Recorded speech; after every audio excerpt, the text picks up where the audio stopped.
Artist जो है अपना दुख तकलीफ जनता के सामने एक्सप्रेस नहीं करता है। तो वैसे ही मैं भी चढ़ी कि नहीं कोई बात नहीं, हम आए हैं यहाँ पे सबसे आशीर्वाद लेने। और एंड में हद तब हो गई जब मेरे से माइक छीन लिया गया। लास्ट में जैसे अभी मैं गा ही रही हूँ जय हिंद, लास्ट में मेरे वतन करूँ जय हिंद जय, उसी में ही एंकर ने बीच में ठीक है थैंक यू, अरे अभी गाना चल रहा है भाई जय हिंद एंड हो जाने दो। फिर बीच में जैसे अभी एंड भी नहीं हुआ और माइक मेरे से हाँ ठीक है धन्यवाद। अरे ये क्या बात होती है भाई, एक आर्टिस्ट गा रहा है मंच पे, आप ऐसे ही उसकी बेइज्जती। उसके बाद माइक छीन लिया। मैंने बोला मुझे 2 मिनट बोलना है कुछ, वो भी मुझे शायद मुझे लगता है कि मैं पहले से ही फ्रेम्ड थी, पहले से ही शायद प्लान था कि प्रियंका सिंह को बुलाना है, इस तरह से इनको बेइज्जत करना है मंच पे, तभी शायद ये सारी चीज़ों से मैं गुजरी। और लास्ट में तो हद तब हो गई जब मेरे से, जबकि प्रशासन ने बोला कि एक लास्ट सॉन्ग गा के आप कार्यक्रम समाप्त करिए, तो मैंने उनकी बात मानी। ऐसी बात नहीं है कि मैंने इग्नोर किया, मैंने ठीक है। और उसमें बड़ी गंदे तरीके से बोला गया, जो एंकर वैसे उंगली दिखा के कि लास्ट ऐसा, मतलब बहुत ही गंदा। हालांकि वीडियो मेरे पास तो कुछ नहीं है, लेकिन क्योंकि लाइव रोक दिया गया था, अभी हो सकता है कि वहाँ पे कोई पत्रकार बंधु या कुछ पब्लिक में से किसी ने रिकॉर्ड किया होगा, तो मे भी होगा।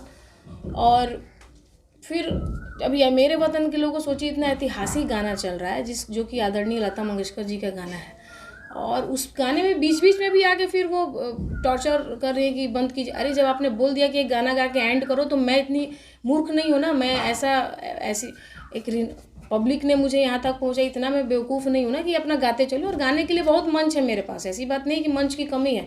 मैं उस मंच पे मंच समझ के नहीं गा रही थी, मैं वहाँ पे माई के दरबार समझ के गा रही थी। सबसे पहले सभी दर्शकों को, देखने वाले को नमस्कार मेरा। थावे महोत्सव अपने आप में एक बहुत ही ऐतिहासिक महोत्सव है, और चूँकि थावे महोत्सव इसलिए ऐतिहासिक है हमारे लिए क्योंकि थावे माई का दरबार है, और थावे माई के दरबार में सभी कलाकार उनसे आशीर्वाद लेने आते हैं थावे महोत्सव में। और मेरा तो गृह जिला है गोपालगंज, और मैं बचपन से समझिए कि 20-25 सालों से मेरा जो है वो लालन पालन यहीं हुआ है, गोपालगंज में ही मेरी पढ़ाई लिखाई। और थावे से तो मेरा भी एक बड़ा ही विशेष लगाव रहा है। हम लोग बचपन में वहाँ दर्शन करने जाते थे, और थावे महोत्सव हर साल होता है, और शुरुआती के दिनों से मैं इस महोत्सव से जुड़ी हूँ। और इस बार जो है वो काफ़ी सालों बाद मुझे यहाँ पे बिहार सरकार पर्यटन विभाग द्वारा बुलाया गया अतिथि कलाकार के तौर पे। मैं आई थावे माँ का आशीर्वाद लेने, गोपालगंज की जनता का आशीर्वाद लेने, जिनके आशीर्वाद से मैं इतना आगे बढ़ी हूँ। और चूँकि बहुत सारी बैक में बातें हुई,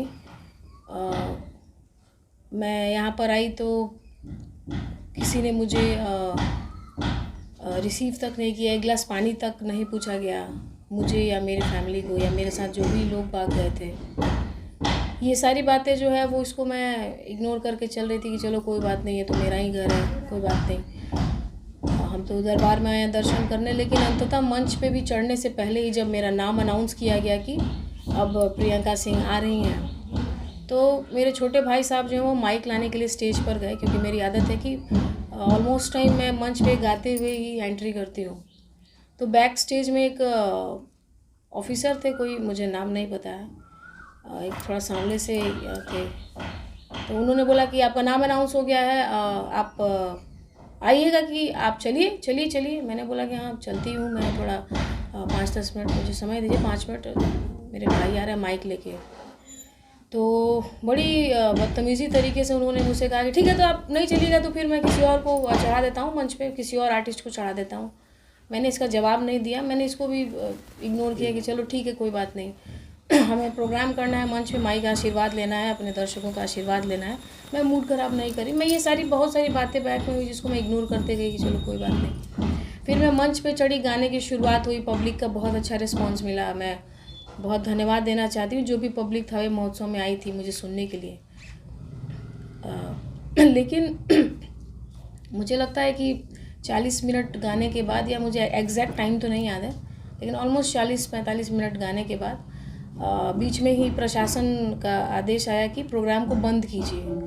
और जो एंकर थी उन्होंने बोला कि ये जिला प्रशासन का आदेश है कि अभी प्रोग्राम को बंद किया जाना चाहिए। तो हमने कुछ पूछा नहीं, क्योंकि हम तो आए हैं, कलाकार हैं हम, लेकिन उस टाइम ये था कि पब्लिक बहुत इंजॉय कर रही थी, बहुत फरमाइशें कर रही थी कि ये गाना सुनाइए, ये गाना सुनाइए। तो हम तो चूँकि जब अपने दर्शक के लिए ही आए हैं, फिर भी हमने उनकी बात मानी और हमने बोला कि ठीक है। फिर हमने माइक में अनाउंस किया कि जिला प्रशासन से आदेश आया है कि प्रोग्राम को किसी इशू के कारण बीच में बंद करना पड़ेगा, और उन्होंने कहा कि बस एक आप लास्ट गाना गा के प्रोग्राम ख़त्म कीजिए, समापन करिए।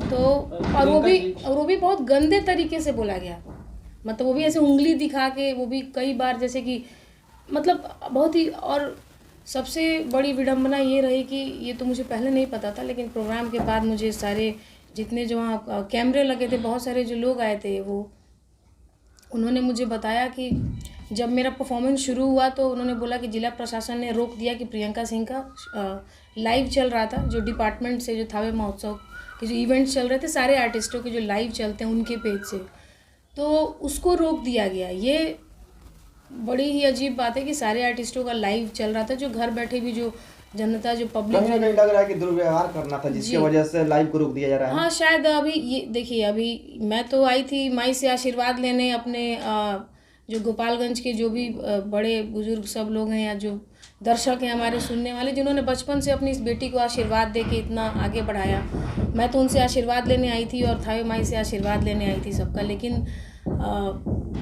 शायद मुझे लगता है कि मैं पहले से ही फ्रेम्ड थी, पहले से ही शायद प्लान था कि प्रियंका सिंह को बुलाना है, इस तरह से इनको बेइज्जत करना है मंच पे, तभी शायद ये सारी चीज़ों से मैं गुजरी।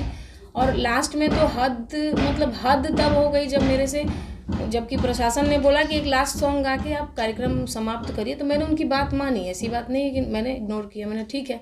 और उसमें बड़ी गंदे तरीके से बोला गया, जो एंकर वैसे उंगली दिखा के कि लास्ट, ऐसा मतलब बहुत ही गंदा। हालांकि वीडियो मेरे पास तो कुछ नहीं है, लेकिन क्योंकि लाइव रोक दिया गया था, अभी हो सकता है कि वहाँ पे कोई पत्रकार बंधु या कुछ पब्लिक में से किसी ने रिकॉर्ड किया होगा, तो मे भी होगा। और फिर अभी मेरे वतन के लोगों को सोचिए, इतना ऐतिहासिक गाना चल रहा है जो कि आदरणीय लता मंगेशकर जी का गाना है, और उस गाने में बीच बीच में भी आके फिर वो टॉर्चर कर रही है कि बंद कीजिए। अरे जब आपने बोल दिया कि एक गाना गा के एंड करो, तो मैं इतनी मूर्ख नहीं हूँ ना, मैं ऐसी एक पब्लिक ने मुझे यहाँ तक पहुँचा, इतना मैं बेवकूफ़ नहीं हूँ ना कि अपना गाते चलो। और गाने के लिए बहुत मंच है मेरे पास, ऐसी बात नहीं कि मंच की कमी है। मैं उस मंच पे मंच समझ के नहीं गा रही थी, मैं वहाँ पे माई के दरबार समझ के गा रही थी। पहले जब जितना आप एक्साइटेड थी, थावे माँ अपने घर, जो मेरी घर पे माँ है उसके पास जा रहे हैं दर्शन कर ले, वहाँ जो है कि कुछ अपना माँ के संबोधन में कुछ अपना कला दिखाएंगे, लेकिन जब बाद में दुर्व्यवहार होता है तो कैसा लग रहा है आपको? देखिए, वो दुर्व्यवहार तो होते ही रहा, बहुत मतलब शुरू से ही होते रहा। जब से ये इवेंट फाइनल हुआ, मेरा नाम आया, तब से ही 2-3 दिनों से वो दुर्व्यवहार का जो कार्यक्रम है वो चल रहा था। लेकिन इन सब बातों को मैं इग्नोर करके चल रही थी कि देखिए क्या होता है ना, कि एक आर्टिस्ट जो होता है ना, वो हम पब्लिक, हम अपने श्रोता के लिए जीते हैं। लाख आर्टिस्ट कितना भी दुख तकलीफ में रहे, लेकिन जब मंच पे चढ़ता है अपने श्रोताओं के लिए कि भाई अपने श्रोता का मनोरंजन करने आए, उनसे आशीर्वाद लेने आए, आर्टिस्ट जो है अपना दुख तकलीफ जनता के सामने एक्सप्रेस नहीं करता है। तो वैसे ही मैं भी चढ़ी कि नहीं कोई बात नहीं, हम आए हैं यहाँ पे सबसे आशीर्वाद लेने। और एंड में हद तब हो गई जब मेरे से माइक छीन लिया गया। लास्ट में जैसे अभी मैं गा ही रही हूँ जय हिंद, लास्ट में मेरे वतन करूँ जय हिंद जय, उसी में ही एंकर ने बीच में ठीक है थैंक यू, अरे अभी गाना चल रहा है भाई, जय हिंद एंड हो जाने दो। फिर बीच में जैसे अभी एंड भी नहीं हुआ और माइक मेरे से, हाँ ठीक है धन्यवाद। अरे ये क्या बात होती है भाई, एक आर्टिस्ट गा रहा है मंच पे, आप ऐसे ही उसकी बेइज्जती। उसके बाद माइक छीन लिया। मैंने बोला मुझे 2 मिनट बोलना है कुछ, वो भी मुझे नहीं बोलने दिया गया, माइक मेरे से ले लिया गया। फिर मैं अभी कोई भी कलाकार की इस तरह से आप बेइज्जती करेंगे, खुले मंच पे आपके साथ जिस तरह से मिसबिहेव किया गया, उस वक्त आपने एक माइक लेकर के तमाम लोगों को संबोधन भी करा था, तो क्या उस वक्त लोगों का रिएक्शन क्या रहा आपके साथ? देखिए, वो जो माइक लेके मैंने किया, वो हमारे भाई साहब के हाथ में एक माइक था, जो कि 2 माइक था वहाँ पे, तो वो तो एंकर ने तो वो ले लिया। फिर उसके बाद मैंने उनसे, आपने देखा होगा मंच पर एक जेंट्स हैं जो कि वो मेरे भाई थे, जो मुझे समझा रहे थे कि जाने दीजिए, छोड़ दीजिए, मतलब वो हमारे छोटे भाई हैं, जो मुझे बोले कि ठीक है जाने दीजिए, ऐसा हो रहा, आप चलिए यहाँ से। फिर मैंने उनसे ज़बरदस्ती माइक लिया कि नहीं मैं ऐसे नहीं जाऊँगी, और लिटरली मेरे आँखों में आंसू आ गया कि यार मैं यहाँ पर सबसे आशीर्वाद लेने आई हूँ, माँ का आशीर्वाद लेने आई हूँ, जिला प्रशासन का आशीर्वाद लेने आई हूँ, मैं तो सबका आशीर्वाद लेने आई थी यहाँ पे। लेकिन इस तरह से दुर्व्यवहार अपने ही ज़िले की बेटी के साथ। मैं गोपालगंज की रहने वाली हूँ और यहाँ पर जब मैं बचपन में रही, इसके पहले भी जिला प्रशासन के जो डीएम एसपी सर रहे, उन्होंने मुझे बहुत प्यार दिया। जो हीरा लाल जी थे, मुरलीधरन राय जी थे, के पाठक जी थे। उस टाइम पे मुझे लगता है मैं छोटी थी, 9th-10th में थी। तो महिला महोत्सव यहाँ से हुआ था 2005 में। वहाँ से हम लोग गोपालगंज को रिप्रेजेंट करके आए थे। तो वो 2 बजे रात को बुला के अपने आवास पे हमसे उन्होंने मतलब हमें हम और हमारी माता जी और भी जो बच्चे गए थे कंपटीशन में, उनको बुला के हमें अपने डीएम कोठी उन्होंने बहुत हमने अप्रिशिएट किया, बहुत मोटिवेट किए थे। वो भी एक जिला पदाधिकारी थे जो कि 2 बजे रात में जग के हम सबका वेट कर रहे थे कि हम सब गोपालगंज जिले को रिप्रेजेंट किए और मुझे फर्स्ट प्राइज़ मिला था। और उनका वो मोटिवेट करने के लिए जगे रहे देर रात तक। तो मैं तो मानती हूँ कि एक जिला पदाधिकारी को ऐसा ही होना चाहिए, क्योंकि